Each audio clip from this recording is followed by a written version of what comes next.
You are not broken. You were programmed. The system, your family, your school, your culture, your media, did not break you. They built a program inside you. A program that tells you to obey, to consume, to conform, to stay small. A program that makes you feel powerless. A program that keeps you trapped in a cage you cannot see. The brain is plastic. It rewires itself. That is not just science. It is what the prophet meant when he said actions are by intention. You are not stuck. You are just running old code.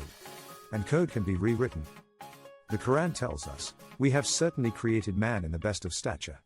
That is your source code. Your true self is not broken. It was programmed. And a program can be rewritten. Let me show you the source code. Layer 1. The education machine. School is not designed to make you smart. It is designed to make you obedient. You sit in rows. You raise your hand. You wait for permission to speak.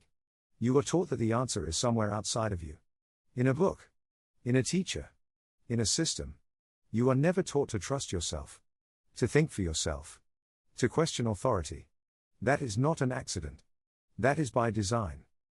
The Stoic Emperor Marcus Aurelius wrote, "You have power over your mind, not outside events. Realize this, and you will find strength." The education machine taught you to look outside. But the power is inside. The brain's ability to rewire itself, neuroplasticity, is the mechanism of change. You are not a victim of your past. You are a programmer of your future. Layer 2. The attention economy. Your focus is the most valuable resource on earth. Every app, every notification, every algorithm is designed to capture your attention. Not to inform you. To extract from you. Every scroll is a transaction. You give them your time. They give you a tiny hit of dopamine. And you keep coming back because you are addicted. Addiction is not about willpower. It is about replacing the reward. The brain creates resistance to change. That is what Dr. Andrew Huberman calls limbic friction. But you can break it.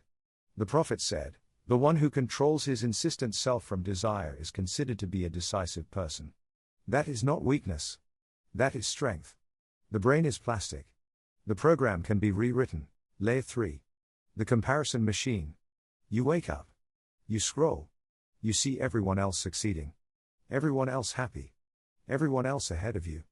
And you feel like you are falling behind. That is not an accident.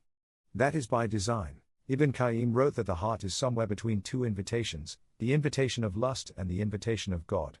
The comparison machine is an invitation to lust, not just sexual lust, but the lust for status, for validation, for approval. The invitation of God is to be content with what you have while striving for what is good. The ancient program of comparison is running. But you can stop it. Layer 4. The social hierarchy. Your relationships are not just relationships. They are systems of power. Someone always has more status. Someone always has more control. And if you do not understand this, you will always be the one losing. The brain is wired for social status. It is a survival mechanism. But the modern world has hijacked it. You are not failing.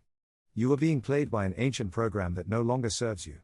The prophet said, "The one who loves for the sake of Allah, hates for the sake of Allah, gives for the sake of Allah, and withholds for the sake of Allah, this is the one whose faith is complete." Do not seek status from people. Seek it from the one who created you. Layer 5. The shame loop. You make a mistake. You feel shame. You hide. You withdraw. You stop trying. Because you were taught that failure is not a lesson. It is a verdict. Rumi said, "The universe is not outside you. Look inside yourself. Everything that you want, you already are." Shame is not a verdict.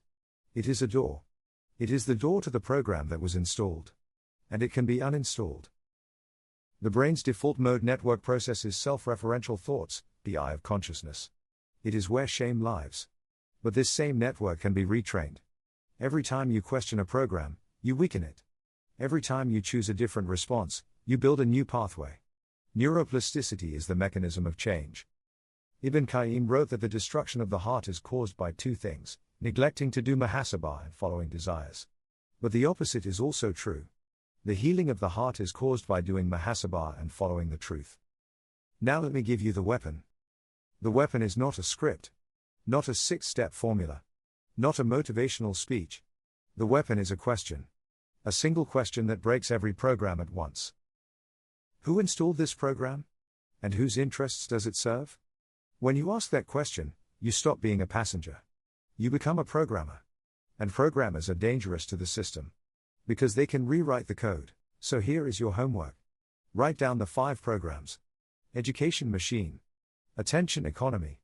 Comparison machine. Social hierarchy. Shame loop. Next to each one, write down one way you feel it in your life. Then ask the question. Who installed this program?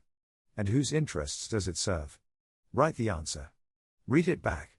See the cage for what it is. Most people will watch this video. They will nod. They will agree. And then they will go back to the same patterns. But you are not most people. You are watching this channel because something in you knows that the program has to end. So end it. Ask the question. Name the programs. Start writing your own code. Now go. Rewrite the program.